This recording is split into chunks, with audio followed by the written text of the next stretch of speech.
हाग्रामा महिलारिया इभिक्सन खालामनाङा बुंनाया मोजां जायाखै। राजखान्थि मुलाम्फानि थाखाय प्रमद बर'आ इभिक्सन खालामनो गोसो गैया।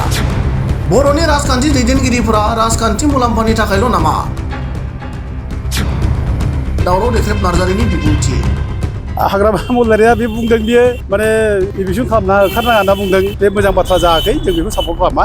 बिटिसि चिफ बिथाङा बुंदों बे दावराव देख्रेब नार्जारिया दरसे हा माने उद्धार खालामखो बुंना हो ओरैनो बुंदों, माने होखारनो गोसो गैया। दा जों बेखौ नुबाय, रावबो मानसियानो होखारनो गोसो गैया। ट्राइबेल बेलटनिफ्राय बयबो बे बांगालफोरखौ लानानै बोरै फुस्लायनो हायो बेखौ नायगासिनो दङ। बिटिआरनि बायदिसिना जेंनाजों लोगोसे ट्राइबेल बेल्ट एन्ड ब्लकनि रैखाथिनि सायाव बाथ्रा बुंबोनाय दावराव देख्रेब नार्जारिया मैया क'क्राझारनि बिजिरसालियाव हियारिंनि थाखाय नुजाफैनाय समाव ट्राइबेल बेल्ट एन्ड ब्लकनिफ्राय आयेन बेरेखायै हाबफैनानै थानाय सुबुंफोरखौ होखारनायनि थाखाय प्रद्युत बरानि केस होनाय बादि गुवाहाटी गोजौ बिजिरसालिया ओंखारनाय नटिफिकेसनखौ गोजोननाय फोरमायो। हाग्रामा महिलारिया इभिक्सन खालामनाङा बुंनाया मोजां जायाखै। बेनि बुंनायखौ गोजौ बिजिरसालिया मानिया। गोजौ बिजिरसालिया होनाय बिथोनखौ जों बरायनोसो नांगौ। हाग्रामा महिलारि बिथाङा गावनि राजखान्थि मुलाम्फानि थाखाय बे खोथाखौ बुंनानै रायजोफोरजों गाज्रि मोनजादों। थांनाय अक्ट'बर दानाव हा रैखाथिनि थाखाय धर्ना होनाय समाव बिटिसिनि इएम रनजित बसुमतारिया जोंखौ गाज्रि मोनदोंमोन आरो प्रमद बर' थासान्दियाव सासेबो बांगालफोरखौ होखारनाय नङा होनना बुंनायफोरा गोरोन्थिमोन। बिटिसिनि गाहाय मावफुं सोद्रोमा प्रमद बर'आबो बांगालफोरनि भटनि आसायाव होखारनो गोसो गैया। एबसुआबो बेनि सायाव जेबो खोथा बुङाखै होनना गोख्रों रावजों खौरां बिजोंनि गेजेरजों दावराव देख्रेब नार्जारिया ओरैबादि बुङो। जोबोद मोजां कुइसन, बियो टाइमलि कुइसन आरो बेखौ जों बयबो मिथिनांगौ। आरो जों हा हुनि सोमोन्दै जोंहा गोबां दायित्व दं हिसाबै जों हा हुनि खोथाखौनो लानानै मावबाय थादों हिसाबै जोंहा बुंनांगौ दायित्व दं। आं गिबियावनो अनारेबल गुवाहाटी हाइकर्टआ जे प्रद्युत बरा जे केस होबाय ट्राइबेल बेल्टनिफ्राय होखारनांगौ होननानै, बे बेल्ट ब्लकनिफ्राय होखारनांगौनि जायनाखि अर्डार होबाय, बे अर्डारखौ आं बरायो आरो जों बेखौ आगोलावनो बरायखादों। आरो जोङो ट्राइबेल बेल्ट ब्लकनि थाखाय जों बेसेबांबा गोबावनिफ्राय जों खामानि मावबाय थादों। 2009निफ्रायनो जोङो बेल्ट ब्लकनिफ्राय जेसेबां इलिगेल इनक्रुजार्स दं बेखौ होखारनांगौ होननानै जोङो खामानि मावबाय थादों। आरो बे मावनाय हिसाबै जोङो 2014आव जोंनो भारतनि गाहाय मन्त्रि नरेन्द्र मदिनि अफिसनिफ्रायबो बिथोन हरदों, जेसेबां इलिगेलि ट्राइबेल बेल्ट ब्लकआव हाबनानै दङ बिसोरखौ इभिक्सन खालामनांगौ आरो एस पार ल' बिसोरखौ होखारनानै ट्राइबेलनि हाखौ ट्राइबेलनो रानना होफिननांगौ होनना बिदि बिथोन हरदों। बेखौ लानानै जों गोरायैनो जों नांबाय थादों, जोङो आन्दलन खालामदों।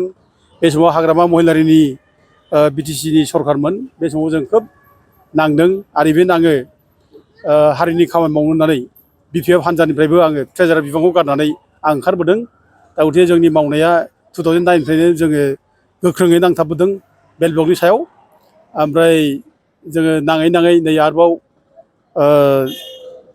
जोंहा हाइकर्टनिफ्राय जे अर्डार मोनबावबाय बेल्ट ब्लकनिफ्राय होखारनायनि, बेबो जोंनि थाखाय गिदिर मोनसे जोंनि देरहानाय, बे जोंनि गिदिर मोनसे मोजां बाथ्रा। आरो बे बर' हारिनिनो मोजां बाथ्रा, बे जोंनि आफादनिल' मोजां नङा, बियो बर' हारिनि मोजां बाथ्रा। आरो जों बे सुजुगखौ जों दिनै लानांगौ।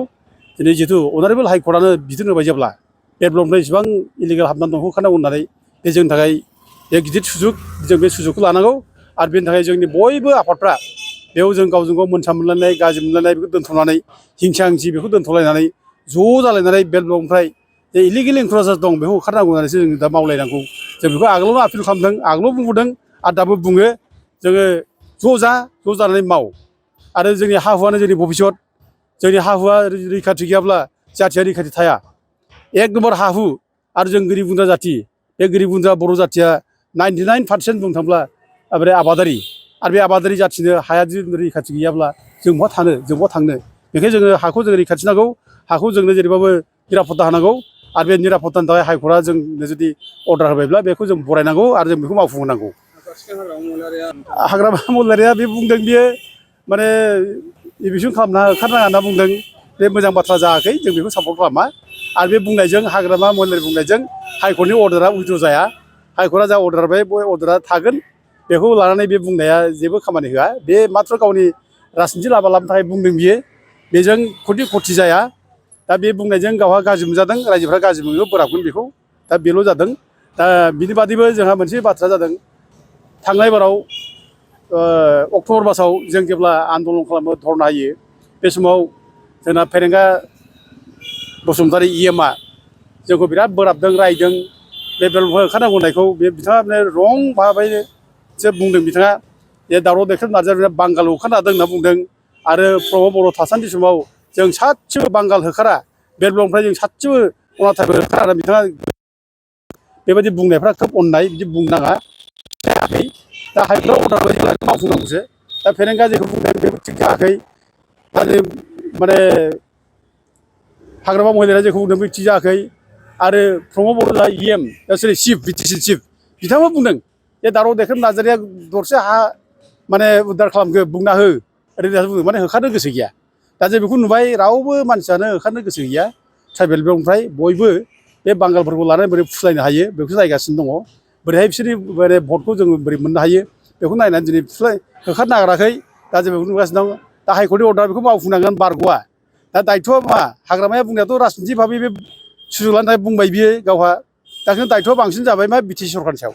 दा सरकाराव बिसोर दङ खमथाव बिसोर दं बिसोर होखारनांगौ दा बिसोर होखारना होखारा दा बिसोरो हाग्रामा बायदि बुंनानैथ' बिसोर गनाय नङा हाग्रामाथ' बुंनानै बे माने बारग'नो नागिरबाय बियो दा खिन्थु बिसोरथ' बारग'नाय नङा बिसोर मावथारनांगोन दा जों नुदों आं दाखालि माबाखौ नुबाय आरोबाव आं नायदों इउटुबाव हाग्रामा महिलारि बुंनायनि रिएक्सनाव दा बिनि बुंनायखौ साबजायाखिसै बेखौ देखायफैनांगौमोन दा इउपिपिएल मानसियाबो बेखौ माने काउन्टार होनांगौमोन मानो बिदि बुंखो बे थिग जायाखै गाज्रि जादों बेखौ बुंनांगौमोन खिन्थु बिदि रावखौ जों बुंनाय नुवाखिसै आरोखि इभेन एबसुआव बुंफैनांगौमोन बिदि मानो बुंखो रावबो बुङाखिसै एबसुआव बुंफैयाखै दा बिसोरबो जाहाथे बांगाला जोंखौ गाज्रि मोना बिसोर दं बिस्राबो बे सिन्थाधारा आरोखि बेखौ बिसोरबो सानो आरो इउपिपिएलआबो सानो जाहाथे बांगाला जोंखौ गाज्रि मोना दा हाग्रामाया बुंबाय हाग्रामासो माथो हनै बांगाल होआ नांबाय जेब्ला बेथ' माथो भटआ बिसोरनि मोनजोबथारसिगोन बेखायनो भटआ बेजों थांजोबथारगोन बेखौ गिनानै मा जाखो नै दाखालि आं नुबाय फेरेंगा जोंहा EMआ बांगाल लोगो लालायनानै ज' बुंफैबाय दानिया ज' लोगो लानानै माने हाग्रामाखौथ' दाय होआखिसै बियो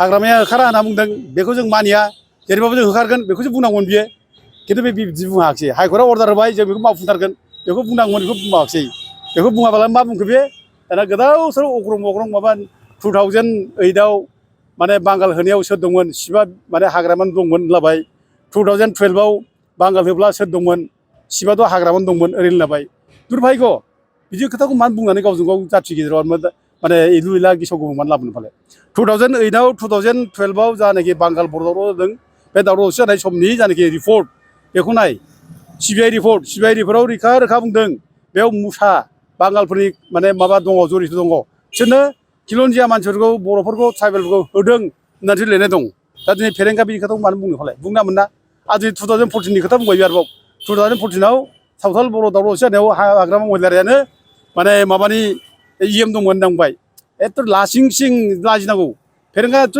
बे लाजिनानै थैनाया मोजां बियो